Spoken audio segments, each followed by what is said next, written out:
The Sri Lankan bombings were one of the deadliest attacks in recent history. Over 250 lives were lost. Sure, the Lankan government could have averted this disaster by acting on intel warnings, but in the last 1 week, the government's conduct has been a lesson of sorts for the world.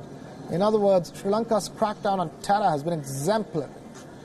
The country was quick to respond to attacks and take all the necessary measures to nab those behind it. The bombs rocked the island nation on Easter Day. By Monday night, the country had declared national emergency. Wartime measures were brought in. The forces were given additional power, allowing them to conduct raids and make arrests without waiting for court orders. The country also declared curfew and imposed restrictions on civilian movement as well.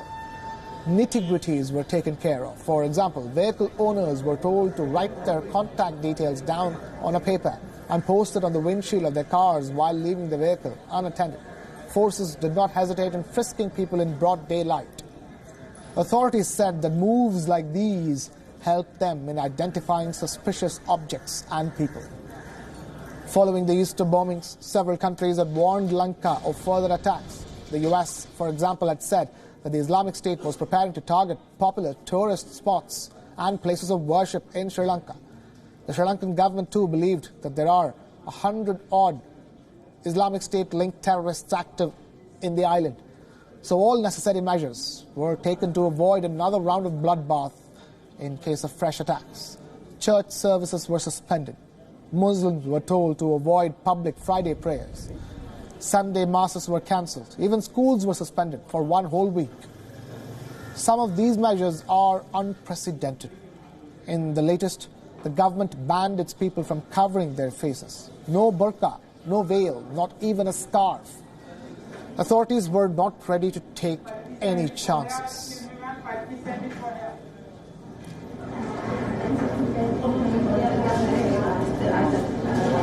In the last 1 week, at least 70 suspects have been arrested. At least 30 of them are in CID's custody. Authorities have carried out massive search operations. One such raid led to Friday's encounter, where 3 Islamic State terrorists were killed along with their family members. The father and 2 brothers of the blast mastermind were killed in this encounter. Sri Lanka has also seen a number of controlled explosions following the blasts. WION World is One's crew was witness to one such blast.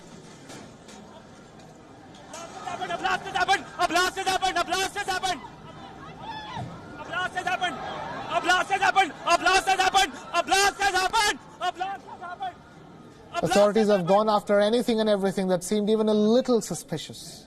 There were at least a couple of controlled explosions. The country detained the family members of the blast suspects as soon as they were identified. Authorities also raided the headquarters of the National Tawhid Jamaat, the group responsible for the massacre. The crackdown on terror was not just on ground. Sri Lanka also blocked social media after the Easter attacks. Authorities knew that the country could not afford the spread of fake news in times of crisis like this. The word from Sri Lanka was clear. If social media giants cannot check fake news, then the country will not hesitate to ban them for good. Now the question is, can India pull off most of these measures in a post-terror attack situation? Contrast this with February's Pulwama terror attack, for example. India lost 40 of its CRPF or Central Reserve Police Force personnel in that suicide attack. But did Indian authorities arrest the bomber's family? No. In contrast, the suicide bomber's family went around giving interviews to the media and even trying to justify the terrorists' conduct.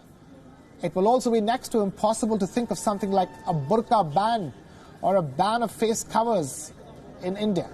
The move will be seen as anti-minority. In Sri Lanka, the government has justified such moves and no questions have been raised when the issue is as serious as combating terror. But such narratives will raise questions in India. Curfews have often been met with anger in India. Forget helping the forces in nabbing terrorists. Sometimes civilians in India have defended terrorists and even provided cover to the attackers.